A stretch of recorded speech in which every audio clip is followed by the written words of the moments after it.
Hello students, welcome to fun with study.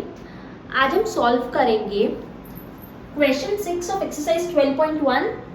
The name of the chapter is ratio and proportion. देखो question 6 क्या है, find the ratio of the following. So हमें ratio find करना है। Question given है 81 to 108। सो इसका हमें ratio find करने के लिए हम क्या करेंगे, देखो सबसे पहले ये जो सबसे जो पहले दिया हुआ है इसको हम ऊपर लिखेंगे न्यूमरेटर में। ये जो 108 है उसको हम डिनोमिनेटर में लिखेंगे। जो सबसे पहले जो दिया हुआ रहता है उसको ऊपर लिखते हैं और जो बाद में दिया हुआ रहता है उसको नीचे लिखते हैं। ओके, इतना करने के बाद अब हमें इसको सिंपल फॉर्म में, सिंपलेस्ट फॉर्म में कन्वर्ट करना है। इसको कैसे करेंगे, देखो 81 108, इसका लास्ट डिजिट है 1, इसका लास्ट डिजिट है 8। सो कोई भी नंबर 2 से डिविजिबल है तो फिर उसमें लास्ट डिजिट देखते हैं। इसमें 1 है तो 1 अगर लास्ट डिजिट होता है मतलब वो 2 से डिविजिबल नहीं होता है। सो अब हम चेक करेंगे क्या है, 3 से डिविजिबल है। सो 3 से डिविजिबल के लिए हम क्या करेंगे, हम इन नंबर्स को ऐड करेंगे। 8 + 1 इज 9 और 9 3 की टेबल में जाता है। सो ये 3 से डिवाइड होगा। ओके, क्या ये भी डिवाइड होगा, चेक करते हैं। 1 + 0 is 1 and 1 + 8 is 9। So again 9 is divisible by 3, मतलब ये 3 की टेबल से डिवाइड होगा। ओके, सो आप इसको 3 से डिवाइड कर सकते हो। सो अब हम 81 को 3 से डिवाइड करेंगे। फर्स्ट 3 की टेबल में 8 नहीं आता, 6 आता है 2 टाइम्स।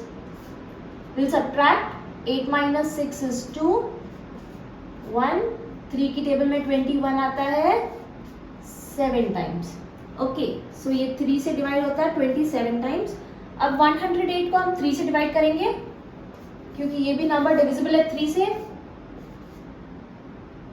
10 देखो 3 की टेबल में नहीं आता, 9 आता है 3 टाइम्स।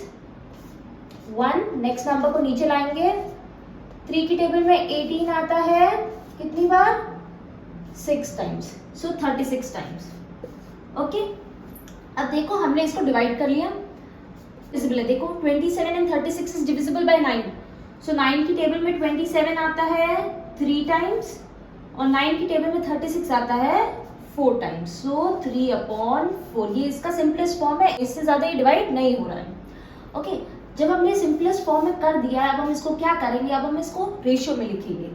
सो 3/4 है, सो 3 पहले लिखेंगे (4). ये रेशियो का सिंबल है, सो (2) लगाए, 3:4 इज द आंसर। ये इसका आंसर है। ओके, अब हम क्वेश्चन बी सॉल्व करेंगे। Question B 98 to 63। So 98 to 63 मतलब इसका रेशियो फाइंड करना है। जो पहले गिवन है वो न्यूमरेटर में लिखेंगे, सो 98 हम ऊपर लिखेंगे और डिनोमिनेटर में लिखेंगे 63। ओके, सो अब देखो इन दोनों नंबर्स को फ्रैक्शन में लिखने के बाद इसको सिंपलेस्ट फॉर्म में कन्वर्ट करना है। So 98 and 63 both the numbers are divisible by 7।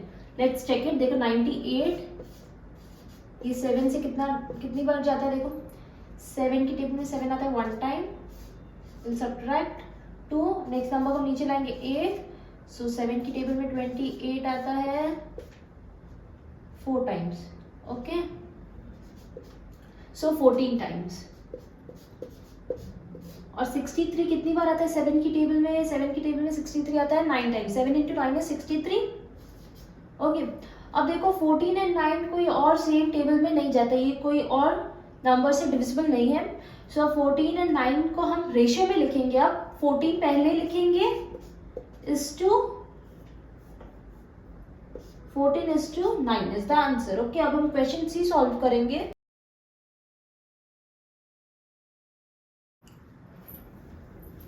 Question C 33 kilometres to 121 kilometres. Okay, पहले हम फ्रैक्शन में लिखेंगे। 33 पहले लिखेंगे, 33 किलोमीटर्स अपॉन 121 किलोमीटर्स। अब देखो क्या करेंगे, दोनों सेम ही यूनिट में, दोनों किलोमीटर्स और किलोमीटर्स में। ओके, जब ये रेशियो में फाइंड करना है तो उन दोनों नंबर्स को सेम यूनिट में होना चाहिए। सो ये दोनों किलोमीटर्स में ही है। अब देखो 33 and 121 both the numbers are divisible by 11। Okay, so 11 से हम डिवाइड करते हैं। 11 की टेबल में 33 आएगा 3 टाइम्स एंड 11 की टेबल में 121 कितनी बार आता है देखते हैं। 11 × 1 is 11, माइनस करेंगे, नेक्स्ट नंबर नीचे लाएंगे, again 11। Okay, so 11 times 11 into 11 is 121. अब देखो 3 एंड 11 ये दोनों कोई भी सेम नंबर में नहीं आते. ओके, 3 और 11, सो ये सिंपलेस्ट फॉर्म है. अब हम इसको रेशियो में लिखेंगे. 3:11 इज द आंसर. अब हम क्वेश्चन डी सॉल्व करेंगे.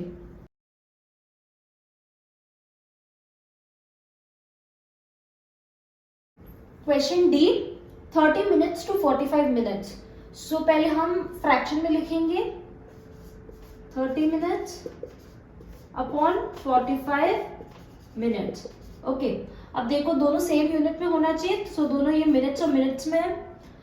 अब 30 एंड 45 को लोएस्ट फॉर्म में कन्वर्ट करेंगे. 30 and 45 both the numbers are divisible by 15. Okay, 15 2s are 30. Okay, so 15 की टेबल में 30 आएगा 2 टाइम्स और 15 की टेबल में 45 आएगा 3 टाइम्स. सो हम लिखेंगे 2/3. Okay, this is the lowest form. Now we'll write in ratio. So 2:3 is the answer. So ऐसे ही क्वेश्चन 6 को सॉल्व करना है. इनको पहले फ्रैक्शन में लिखना है, फिर लोएस्ट फॉर्म में कन्वर्ट करना है और फिर उसको रेशियो में लिखना है. ओके, अगर आपको ये वीडियो समझ आई हो तो लाइक जरूर करना. Also subscribe to my channel for more videos. Thank you.